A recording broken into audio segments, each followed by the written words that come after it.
Welcome to The Pie, a production of the University of Chicago's Becker Freeman Institute for Economics. I'm your host, Tess Vigland. Decisions, decisions, decisions. We make a lot of them in our daily lives, some more consequential than others, some more difficult than others. Buy or rent, get married or not, ask for the raise, quit the job.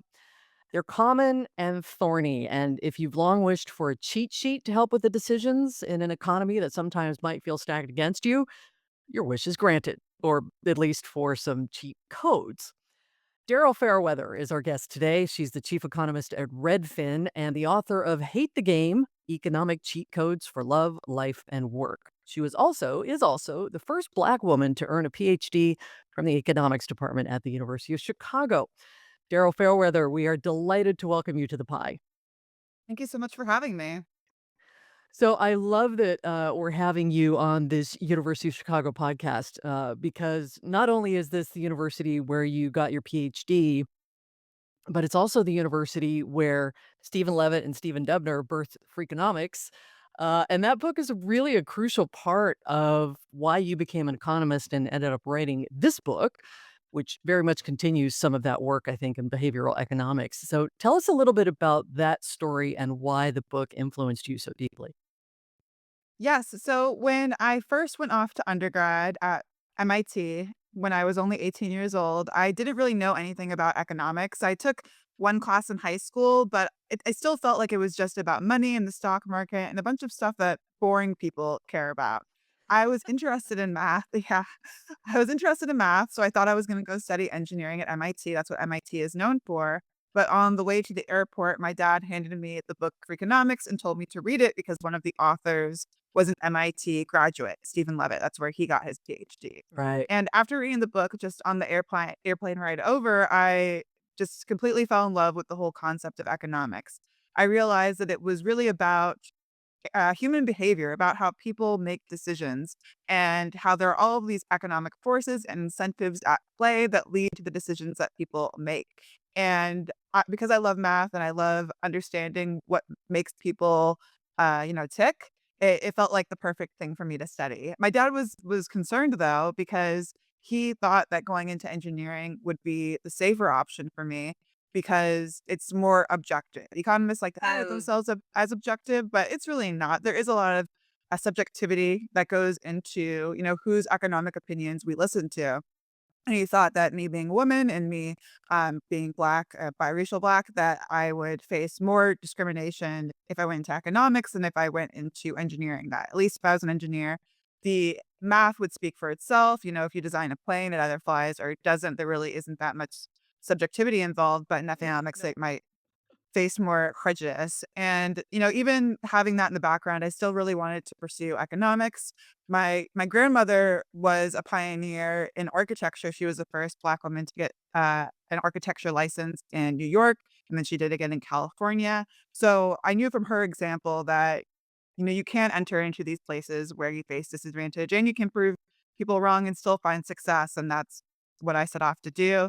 And after graduating from MIT, I went to the University of Chicago to keep pursuing that. And I actually had Stephen Levitt as my thesis advisor. So I was able to really live that dream of studying from somebody who was so influential on my own path in economics. Yeah, and so adding human behavior to math, what a concept, right? So this all stemmed from reading this book on a plane. That's pretty huge. And that I think that's what inspired me to write this book is because I had this experience of just picking up a book and having really my whole entire career trajectory changed. And I Yeah. know that with this book, there are people out there who might have picked it up at the airport, read it on a plane, and left that plane thinking that, they had a different perspective on where they wanted to take their career or their relationships or whatever goal they have in life. They might have an easier idea of how to achieve those goals. So these cheat codes that we're going to talk about today are for what you call an unfair economy filled with gatekeepers. Can you describe what that gate looks like for us and who's keeping it? Well, one thing that I struggled with at the beginning of my career is just being told no. Like, I think when you're very fresh, it's easy to hear one no and feel like, well, that's the end of it. I'm not Yeah. qualified or I'm not going to succeed in this arena. And that's definitely how I felt when I thought about pursuing academia and becoming a professor. it just became obvious to me that that wasn't going to be the best path for me. But then once I got into the private sector, I realized that there are so many opportunities. And if, one door shuts or one person says no, you can just keep going to the next person and finding somebody that will say yes. And you'll probably find a better fit that way, especially for people who might be minorities or women or face other characteristics that might be discriminated against. You don't want to work with these people that are going to discriminate against you anyway. If anything, that no can be a favor to you to find a different opportunity where things might be just more straightforward. So, your argument in the book is that we can look at these challenges in our lives as games. And I wonder if there's anyone else out there who might feel like me, where I don't want my life to be a game. I don't want to be a player. Like, I'm a human being. Maybe it's just me. Uh, that said, I know that so much of this is a game, and I don't wanna hate the playa because 'cause I'm one of them. So what do you say to someone like me who maybe doesn't wanna deal with the games? Is it, "Buck up, little camper, because this is the real world?" I mean, I think that's fine. I think that's a good thing to know about yourself. And maybe it's more that you don't like really competitive games and you're someone who likes a more cooperative environment, or maybe you don't like games where, it's so black and white whether or not you win, and you appreciate games Yeah. that's more about the process. I think that's fine. I think that there are all different types of games, and finding and reaching your goals definitely involves being introspective. In economics, we talk about utility theory, but we don't really talk much about how you know what your own utility is, like, what are your actual values, and, yeah, if one game is not what you wanna play, I think just knowing that about yourself and finding something else that suits your, preferences better is a good thing to do. We'll talk more about that a little later on, some specifics there.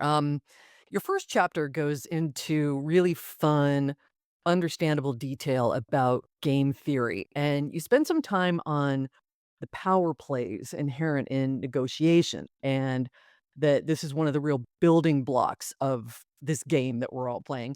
And I hadn't really thought of it that way, but negotiation really does take place in our lives, I think, more often than we realize it does. Can you kind of walk us through that concept of inside options and outside options in negotiation? Yes. So whenever you're negotiating against somebody, the way that the negotiation is determined is based on each person's inside options and outside options. Let's say I'm a home buyer and I'm going to a home seller and I'm making an offer on their home. If we're in a market where there are lots of other homes for sale, that means that I have good outside options. If this seller doesn't accept my offer, I can just go down to the street to another seller who might be more willing to negotiate. If we're in a market where there are lots more buyers than there are sellers, and the seller has better options. If they have multiple offers from multiple buyers, if they don't like my offer, they can just move on to the next buyer. So understanding the options outside of the negotiation can help you understand how far you can push it within the negotiation. In this example, the inside option is that both the buyer and the seller come to an agreeable price and the offer is accepted and they move forward with the sale. So understanding the market dynamics can help you determine, like, how successful are you going to be? Should you make an offer above asking price because there are a lot of other buyers competing for that home? Should you go below asking price because you know the seller doesn't really have that many buyers to choose from? This can help you identify how to approach that negotiation. And the same framework can apply to an employee and an employer when determining the wage. It can also apply to relationships, like how far you want to push it with your partner might be a function of how much you would value looking at other options outside of that relationship, or how many options your partner has outside of the relationship, and how they value the inside of that relationship relative to the outside. And you talk a lot about perspective when you're negotiating like this, right? So I would venture a guess that most of us as humans, rarely step outside of ourselves to try to see the other person's perspective or objectives in just about anything. I mean, people are fundamentally focused on themselves and what they need to get out of any one interaction, a negotiation or otherwise. So, uh, in any game, I was really interested in how you focused on that imperative that you do get out of your own perspective, and You say that that applies in behavioral finance here. So can you take us through that a little bit? Yes. So this is a recurring theme I talk about in the book. If when you are negotiating against somebody else, it's really important to see the negotiation from their perspective. How do they value the inside option? How do they value their outside options? If you're, say, negotiating against your boss, you need to know what it is your boss wants out of you as an employee and how many other employees are out there that would jump at the opportunity to take your job or would they have a hard time filling the role if you stepped away. Another area where I talk about perspective is in terms of just getting out of your head to fight the behavioral biases that we all have, like sunk cost fallacy or Hmm. status quo bias, herding behavior, optimism bias. The more that we can kind of see things from somebody else's perspective, like think about if you were talking to a friend and they were telling you the exact same story that you're going through, what advice would you give them? I think that can help fight these biases. And also, I talk about having just a checklist and going through these types of biases and thinking to yourself, like, am I falling for any sunk costs here? Am I um, avoiding uncertainty? That can help you identify if you are assigning essentially the wrong value to your inside and outside options because you're being clouded by these behavioral biases. And you also talk about kind of setting a time limit on succeeding in any game, right? And I really hadn't thought about that before, kind of whether it's deciding on a job track or even continuing to see someone. You mentioned the relationship. But I was curious, how do you set that limit? I mean, what if the fifth date was going to be amazing, but you only gave yourself four, right? How do you know what that limit should be for yourself? Well, I think we all have different tolerances when it comes to our time, but time is costly, right? It's possibility that when you go on that 5th date, the person is going to all of a sudden, you know, be the partner that you want, but based on the historical data, more likely than not, the 5th date is probably going to be some average of the first 4 dates. And pursuing that 5th date, it costs you time, it costs you effort. You could have been pursuing other partners during that time. So I think it's just important to set some kind of time frame. It's never going to be perfect. We don't have perfect information, but understand that there are trade-offs to pursuing more information and there are diminishing returns to pursuing more information. So it's not so important whether you set the cutoff at, day 5 or day 6, but to have at least a moment in time where you just say, all right, I've collected as much information as I can given the cost of collecting that information. And now there are higher benefits and lower marginal costs to exploring something else. I think because of status quo bias, we tend to stick with the same thing for probably longer than we should. And knowing that we have this bias, I think whatever date you pick, um, it's probably going to err on the side of being a bit too long anyway. So sticking to that, I think, is a good rule of thumb to follow. Yeah, and I think that also really applies to staying in a job, right? Mhm, That mhm. we tend to stay in one that isn't working for us way too long because we haven't maybe set that timeline for ourselves of what is it going to get better or am I going to start exploring more options?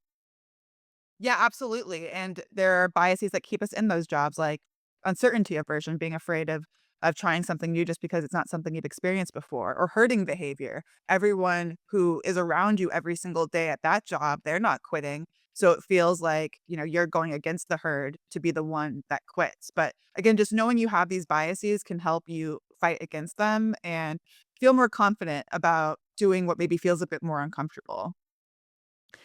Let's go to a couple of specific subjects where you go into depth. Housing and careers. We've kind of just touched on careers a bit, but I want to start with housing. One of the biggest expenditures anyone is going to have in their lifetime, of course, and it requires some massive decision making. And, it's when, whether, how to buy a home, and this is a full chapter in the book. Now, there's this rule of thumb in personal finance, right, that you should spend 30% of your income, your pre-tax income, on the place that you're living in. But so many places in the U.S. that just seems impossible now. So, first, I want to ask you, as a housing economist, how did we get to this place where our homes gobble up so much of our money? And then walk us through how we can use some of this game theory to figure out our own housing decisions. We have a shortage of housing in the United States and in many developed countries. They experience the same kinds of housing constraints, and the housing shortage is most severe in the places where there are the highest job opportunities, where people most want to live. And the reason for this, it has to do with how homeownership is set up in this country, where owning a home is not just something that you consume, that you live in, it's also an investment. And because it's an investment, homeowners want their homes to continue to go up in value. They benefit from a shortage of homes, and they don't really see much of a benefit or even maybe a negative consequence of there being more homes built because they believe that could erode their home's value, although the evidence is a bit mixed on whether that's actually true or not. But homeowners, they usually are the ones who have control over what housing gets built. Most planning happens at a very local level, and the people who show up to these planning meetings tend to be on the older side, that tend to be homeowners. And so what ends up happening is that local communities end up building housing according to the preferences of people who already own homes, and they don't end up considering enough the people who may want to move to this community in the future, the people who maybe are currently renting or people who are young and aren't even don't even live on their own yet, but maybe in the next 5 years they do want to have a place of their own. And so we tend to undersupply in terms of how much housing gets approved. Also, just building homes, it can be a nuisance. It creates noise, and so homeowners fight it for that reason. Sometimes homeowners also fight it because they don't specifically want lower cost housing built in their neighborhoods because they don't want to live next to lower income people or people from racial minorities who tend to be lower income. So, because of the history of this nation and how housing has been so tied up with racial segregation and income segregation, we've gotten to this place where the people who already own homes are usually very financially well off, and they're the ones who are determining how much housing gets built for the people who haven't had an opportunity to improve their mobility just yet. All right. So, how do we use some game theory to help out with this problem? Because so many people, I think, feel stuck, and especially the younger generation, right? The idea that it's going to be impossible for them ever to own a home. Um, can you walk us through some theory there on how they might be able to use that to help themselves? Well, I mean, I think part of the tension in this book is that there are the things that I think are right from a policy perspective. When it comes to housing, I think what we need to do from a policy perspective is to um, take the level of control for zoning from the local level and move it up to the state level because the state cares more about all of its residents and all its Mm. residents. They might, the people who want to move into San Francisco but currently live in Bakersfield, the state would consider that more than just the location of San Francisco would. So elevating up to the state level, we've seen a lot of progress on that in states like California that have passed zoning laws that really that should increase the supply of housing over time. And they had to really fight against local control, and they're still fighting legal battles against local control to have that housing be legalized and be approved. At the individual level, though, I think that you have to just kind of accept that the system works the way it does currently, and how can you find housing security given everything that's happening? And my advice, I think, is that if you feel like you're going to be staying in the same location for more than 5 years, it probably will financially benefit you to become a homeowner. That's when you start to, see the gains in your equity start to outweigh the transaction costs of buying and selling homes. And I also think that just because of the history of home ownership, we're probably going to see homeowners get more financial benefits from our tax code, and our zoning code moving forward than renters get. I think when you're a renter, it's just a much more precarious situation to be in. You don't get the mortgage interest deduction on your taxes. You can avoid having to move so often and be at the mercy of when your landlord decides to um, terminate a lease. So I think you just are a bit more financially protected as a homeowner. So it really comes down to, though, when you're ready to settle down, because if you're still earlier in your career, you still wanna have flexibility in terms of your location, you wanna be able to take a new job whenever you want. I think renting is better, but when you do want to settle down, it starts to become more financially beneficial to become a homeowner. You talk about your own history of home buying in the book. I wonder, how do you think some of this could have helped you with the decision making that you were doing? Well, one mistake I talk about in the book is that I bought a home when I was living in San Diego, when I was working in a job that I was not going to stay in for the long term. I think I was perhaps in denial about that at the moment, just because I wanted the job to work out so badly, but there were definitely signs that it was not going to be a place that I was going to be happy in the for the long run. But I was feeling a lot of pressure from my family. My mother was sick at the time and she needed a place to stay, so she was going to move into with me and my husband in a larger home that could accommodate all of us. And because of the way that there really aren't that many single family rentals, it kind of made sense to own. But I think I was just getting kind of swept up in the moment and not really thinking it through. And I ended up having to sell that home after only a year. And I lost a little bit of money on that sale, but it was for a new opportunity and for a new job in Seattle. And I knew that that would set me up to be better off in the long run if I left that old job and even if I, accepted those sunk costs in the home and bought in a new location where I would have better job opportunities, that I would be happier and financially better off in the long run. So I had to accept that, even though I couldn't go back and change that decision, I couldn't undo the mistakes that I made, but I could make better decisions moving forward. All right, let's go to careers now. And you have several parts of the book that take on different aspects of our career lives, starting from the beginning with job interviews and resumes. There's so much practical information here. Um, and you talk about interviews actually being multiple games. Can you explain that for us? Because that doesn't sound very fun to me. And it really isn't. It is quite challenging. So the first I talk about game A and game B when you're applying for a job. Game A is that you wanna get the job offer. You want to impress everybody that you interview with. You want them to think that you are the absolute best candidate for this job so that you get the job offer, and, after that, hopefully you can negotiate an even better salary with that. But you also are trying to figure out if this job is appropriate for you. I call that game B. You're trying to get information out of the people who are interviewing you about the job conditions, about the work-life balance, about, opportunities for promotion, all the things that you might care about in that job. So you know whether this is a job that you should take or if you should apply other places or take a job somewhere else. And you have to do these things at the exact same time because you want to impress them, but you don't want to impress them so much that you forget to ask hard questions that can help you discern whether this job is a good fit for you. And your resume was a bit of a game as well. I love this story. Can you share that with folks, what you did with your resume? Yeah, so when I applied for this new tech job in Seattle, what I did was I looked at the job posting and looked at all of the skills that they were looking for and made sure that I included all of those skills with the exact same language that they used in my resume so that when recruiters were looking for like does this person, know how to run regressions? There was an example right in my resume about me running regressions.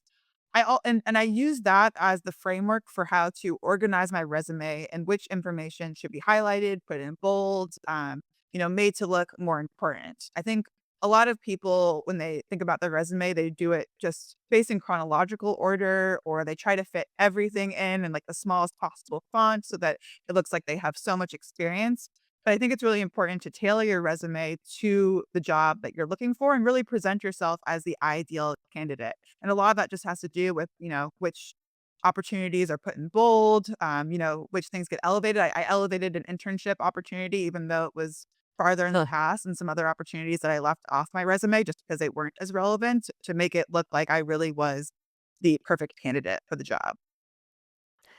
Then a few chapters later, you walk us through both the game that is promotions and the game that is figuring out your worth in dollar terms. And I think these are both so fraught for workers across the spectrum, right? Asking for a promotion, negotiating for a salary or raise makes me break out in hives just thinking about it. And I've been around for a while. So let's start with promotions. First, you say meritocracy is a myth. How? Well, I think meritocracy, it assumes that there is some objective criteria that we can measure merit based on, but I don't think that's true in the first place. Every person has their own biases about what they think are the most important criteria for promotion. And also, there's a subfield of game theory about the principal agent model, which is all about how employers have a hard time even discerning which of their employees is like putting in the most effort, is the best worker. Because what they observe is just their output. And there's, random events that can affect output. Maybe a worker really tried their best, but they just had bad luck. Or maybe a worker didn't try at all and they had good luck, but all the employer actually sees is the output. So it's just, I think, a fact of economics that it's really difficult to discern who is the most qualified for promotion, and then also which criteria somebody uses to identify who is the most qualified. It's kind of arbitrary, and it could lead to not necessarily the best outcomes from an objective perspective. Well, speaking of objectivity, you get into performance evaluations, and honestly, if I could eliminate one thing from my working life, this would be it. I absolutely loathe them, which is part of why I really enjoy the 10 years that I was a freelancer contractor. The process just never seems to be fair. It always seems rigged, which I guess is what you mean by the meritocracy myth, right? But anyway, you say that the back and forth over performance reviews is ultimately a fight over economic surplus.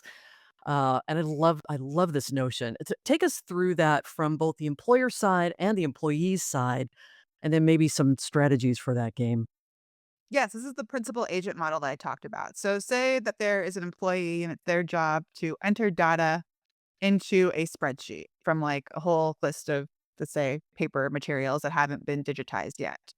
The employer, they want the worker to, try their hardest to pay attention, to try to be accurate, but they probably also care about that employee doing it quickly, getting the job done in a quick manner.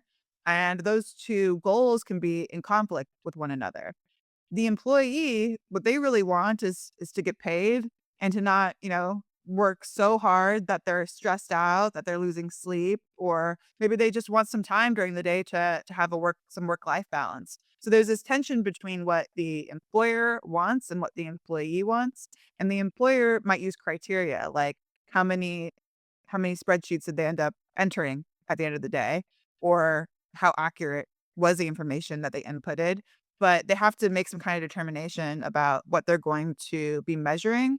And there might be some conflicts between those outputs. And however they fine tune it, it's going to really drastically impact how the employee might do their work. If the employer is only measuring, spread the amount of data entered into the spreadsheet, they're probably going to be working really, really quickly without much accuracy. And focus too much on accuracy, they're not going to be working very quickly. So there's always this tension. Like the employee wants to meet the criteria so they can get paid and they can, look good in the eyes of the employer, but they also want to maintain work-life balance and, they'll try to do whatever they're incentivized to do, and maybe that won't be exactly what the employer wants. So, what are some cheat codes for that? I mean, the tension is so great there. How do you make your way through that? Well, I think that when you're an employee, it's really important to first understand what you're being measured on. Just from I'm not thinking about what the employer wants at this perspective. Let's assume that that's fixed, but find out, what are you being measured on? Are you being measured Yeah. on your output? Are you being measured on your inputs? Are you being measured based on other employee evaluations of you or customer evaluations? And definitely make sure that you are hitting all of the goalposts or maybe even exceeding them in terms of what your employer says that they care about the most. I also talk about, though, using backward induction because maybe your manager says that they want one thing, but then your manager's manager, maybe they're focusing on something bigger, something different. Right. Right. And in the promotion process, sometimes it's not enough that your manager wants to put you up for promotion. At least where I was, my promotion had to go through multiple chains of executive approval. So I use backward induction to figure out who are the people that I need to impress the most and what do they care about the most. And it wasn't necessarily what my manager cared about. Let's talk about the chapter about knowing your worth, because I think this is also such a tough thing for people to figure out, to argue for.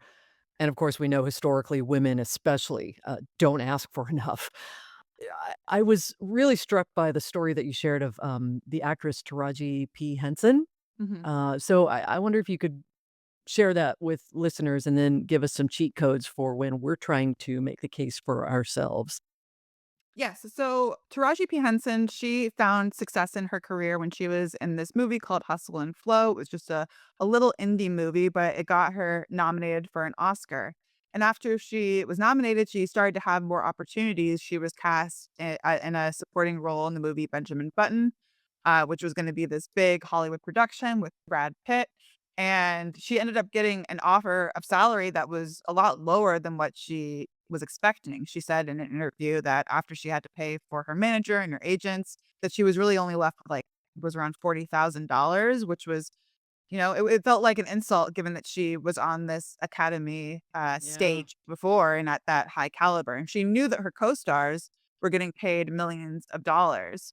But she felt like she was being, stereotyped and discriminated against because they could have just recast her with any other Black actress, was kind of the attitude. And because Black actresses in general are all paid less than their white, female counterparts, so there were white male counterparts, they had cheaper options to replace her with. And she couldn't really exactly go to them and say, "I need more money," because she didn't have a reference point. So what she did was she went and got that reference point for negotiation. She took a role in a Tyler Perry movie where Tyler Perry ended up paying her in the high hundreds of thousands of dollars. And Tyler Perry, didn't really wasn't discriminated against her because he's a director who casts Black actresses all the time and paid her what he thought she was worth. And then she was able to use that amount of money and take it in her future roles and use it as a reference point for getting the salary that she really felt that she deserved. So I think that applies. And really the private sector as well, where if you feel like you aren't being paid enough and whoever your boss is not negotiating with you in good faith, then it's really important to go find out in the market what is the maximum amount that you can get paid so that you know not to accept less than that in the future. And I would particularly love that to happen if I was a movie star. I don't think that's coming anytime soon, though. Um, well, honestly, Daryl, I could go on, but I'm gonna let folks buy the book if they want more here, and there is so much more, and I just love how practical everything is here. But I wonder if you still struggle with some of the game, even though you've now written an entire book of cheat codes. What still flummoxes you? Yeah, I think the hardest part for me is just continually evaluating my own values. Like, what do I really care about? Is it, spending time with my kids? Is it, building a career where I enjoy what I'm doing? We have a limited supply of time. There's only so much time in our lives to reach all of our goals. So it just like one thing that I just think about is what is it that I want? What are my goals? And I think that changes. I think that changes as we get older, as we learn more about ourselves, and it's really a never-ending journey. All right. Well, we'll let folks go on that journey with you. Meantime, are you ready for a lightning round? Yes. All right. What book or books are you reading or would you recommend? I just finished, Black AF History by Michael Harriot. I thought I enjoyed it quite a lot. It was written in a really, engaging manner, and I like history books. I like nonfiction, so that's the last one that I read that I quite enjoyed and would recommend. Okay. And this one we usually ask of guests, but you kind of got at this earlier. I'm going to ask you anyway, but I think I know the answer. But what class in school do you think affected the outcome of your career? Can I say 2 classes? Sure. So No one rules here. Yeah, one I have to definitely mention is price theory, taught by Gary Becker and Kevin Murphy at the University of Chicago. In my day-to-day work as economist who communicates with the public, they really gave me the framework for answering all of these economic questions. I think that the way that they taught that class is that really any question you can answer using economics and putting it into an economic model and figuring out how that fits in with prices, and there are prices everywhere. So that course definitely affected me. And then I took animal behavior when I was an undergrad at MIT, and there were a lot of studies about birds, which is why I talk about birds Huh. so much in the book. And that was a course that really opened my eyes to seeing that, economics and game theory, it really is everywhere. They didn't call it economics in my animal behavior class, but they were using the same constrained optimization framework and game theory framework that I was learning in my economics classes. So that's why I brought those animal examples into the book. Okay, yeah, I have to ask you for an example of that then. Give us an example of animal behavior that shows this. One of my favorite examples in the book is there's a species in Australia where there are black finches and red-headed finches, and the black-headed finches are less aggressive, and the red-headed finches are more aggressive. And when they get into conflict, it plays out like this hop-dub game, which is really pretty similar to the prisoner's dilemma. Anyway, you could model Mm. it all with the same principles of game theory and find out like when does it make sense to be aggressive? When does it make sense to stand down? And they even use it to model evolution of the flock, figure out like what is the optimal level of aggressive birds versus more docile birds in a flock. Game theory in the animal kingdom, I love it. Yeah. Okay, and finally, Daryl, if you had to make a pie with the current contents of your kitchen, what would it be? I'm not, I don't know how to bake. I don't know. Is this a metaphorical question? Well, that's okay. We're just looking for like maybe what could you make if you baked? If I baked, I think I have some. Yeah, I think I'm assuming I have flour and sugar, and because it's autumn, we do have some canned pumpkin. So I guess it would be a pumpkin pie. Okay, okay, fair enough. Well, Daryl Fairweather, thank you so much. It's been a treat to have you on the pie. Thank you so much for having me.